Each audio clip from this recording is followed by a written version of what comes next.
Hi J2s, I'm going to make a video of me reading you The Jungle Book. Now if you have the pack at home you will already have this book. You might have already read it for yourself, or if you haven't yet you could follow along with me, or you can just listen, up to you.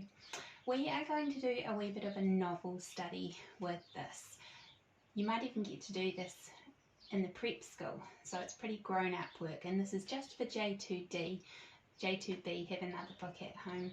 So again, it's called The Jungle Book, retold by Rudyard Kipling. This is a simplified version for children. There's a more tricky version if you want to ask mum or dad to get it from the library sometime, if you like a challenge, or when you're a wee bit older maybe. Let's have a go. I'm only going to do up to page 11 today, and we'll do some questions based around there first.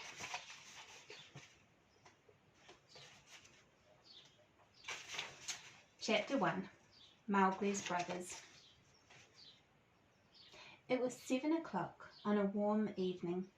Father Wolf woke from his day's rest, yawned and stretched his paws to get rid of that sleepy feeling in their tips.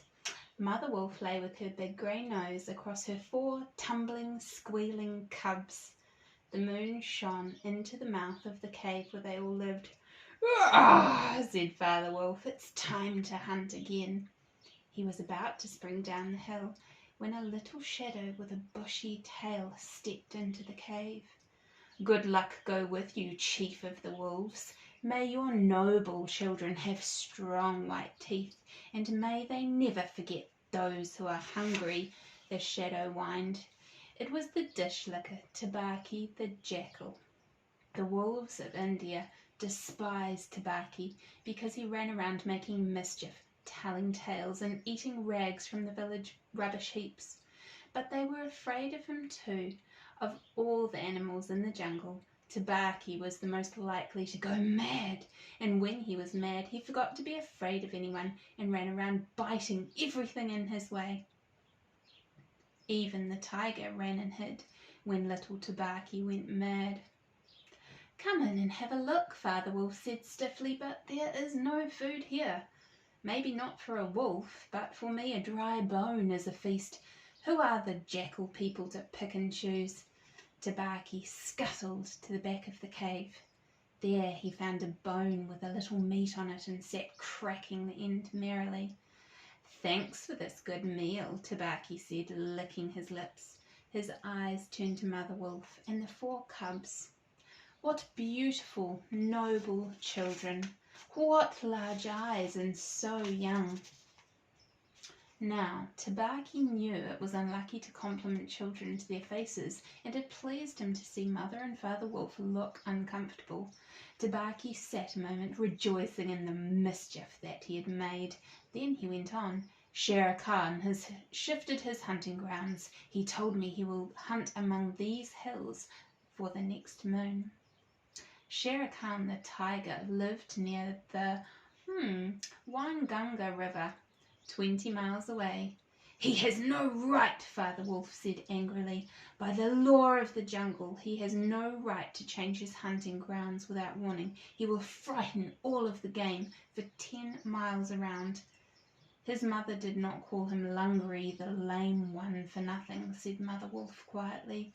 "He has been lame in one foot since he was born.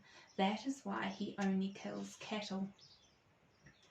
The villagers of Wainganga have grown angry with him, and now he has come here to make our villagers angry. "Go and hunt with your master," Father Wolf told Tabaki. "You've done enough harm here for one night." As Tabaki slunk out of the cave, Father Wolf heard the angry, snarly, sing-song whine of a hungry tiger in the valley below. "The fool!" Father Wolf snapped. "Beginning a night's hunting with that noise. Does he think our bucks are as easy to catch as his fat Wainganga bulls?" "Hush! He is not hunting for bull or buck," said Mother Wolf. "Tonight he is hunting a man." The whine changed to a humming purr that seemed to come from all directions. It was the noise that bewilders woodcutters and sleeping gypsies, making them walk into the very mouth of the tiger. "Man," said Father Wolf, showing his teeth. Aren't there enough beetles and frogs to feed him? He must eat man, and on our land. The law of the jungle states that no beast shall eat man. This is because when a beast eats a man, the rest of the man's village rides into the jungle with guns, gongs, rockets and torches. Then everybody in the jungle suffers. Shere Khan's purr grew louder, ending in the full-throated growl of the tiger's charge. A moment later there was a pitiful howl. He missed, Mother Wolf said. Father Wolf ran out of the cave and heard Shere Khan muttering and mumbling savagely as he tumbled about in the bushes.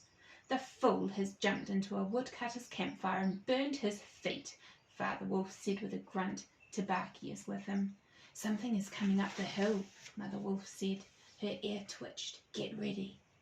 There was a rustling in the thicket. Father Wolf dropped to his haunches, ready to leap. He sprang forward, but when he saw what was leaping, he tried to stop mid-jump. He shot up into the air 4 or 5 feet and landed almost exactly where he'd left the ground.